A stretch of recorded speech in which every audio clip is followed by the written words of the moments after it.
my name is Abigail Watkins, and I'm going to be demonstrating how to perform CPR as an adult. We're going to review the ABCs of CPR. Warning: if you see an unconscious person, call 911. Our ABCs include A, airway, B, breathing, C, circulation. The first one we're reviewing is airway. Now when you see a person and they seem unconscious, the first thing you want to do is check if they're unconscious. In a loud voice, say, "Are you okay? Are you okay?" If you have no response, then you're going to resort to painful stimulation. Take your fingers and press at the base of the neck and where the shoulder meets.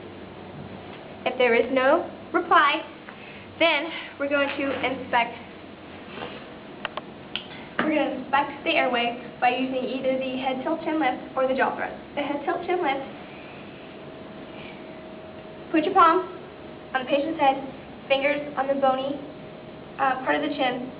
In a forward motion, press the head back, use your thumb to open the mouth on the bony part of the chin. You can then visual inspect. There's no obstruction to the airway. The next one is the jaw thrust, which we use if there's a suspected head injury.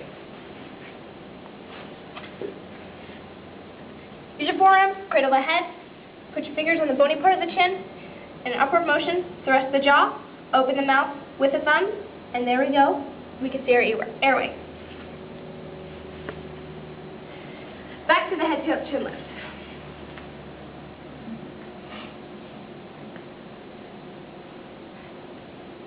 A clear airway is vital. If there is an obstruction in the airway, and you can see it, you can remove it. Never do a blind sweep. If you can't see the obstruction of the airway, don't try to remove it. Next, we're going to do breathing. The method that is commonly used is look, listen, and feel. Look for the rise and fall of the chest. Listen to hear breathing coming out of the mouth. Feel for the breath on your cheek. If you cannot feel, look, or hear anything, then we're going to resort to rescue breath. What you're going to do, if you have a pocket mask or some kind of thin film to put over the mouth so that you're protected from pathogens. Alright, pinch the nose with your thumb and your finger. Press your lips around the mouth to form a tight seal. Take a deep breath and blow.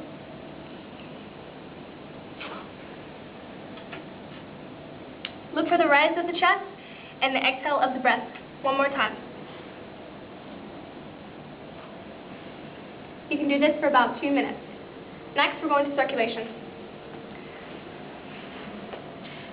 We're going to check the radial pulse. Find the thumb, use your forefinger and your middle finger to palpate the pulse. If you do not feel pulse here, move on to the carotid pulse, which is located on the neck. Find the windpipe about an inch over.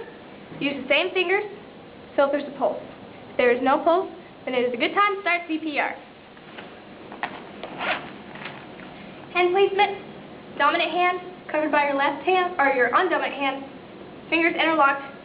Use the palm of your hand on the middle of the chest, in between the nipple line. Start your compressions. Compressions, 30 compressions to 2 breaths. 100 compressions in 1 minute. You begin, 1, 2, 3, etc. Your 2 breaths, using either the head tilt chin lift or the jaw thrust.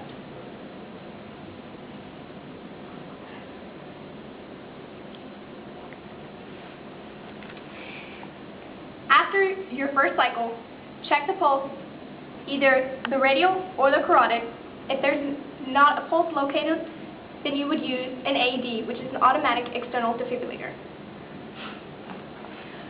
Once you've used an AED and there is a pulse and the patient is breathing on their own, then you would put them in the recovery position until medical personnel arrive. Recovery position, not on your side, hand down. Put the downward arm in a 90-degree angle so that when you turn them over, it'll cradle the head. Downward leg, straight. 1, 2,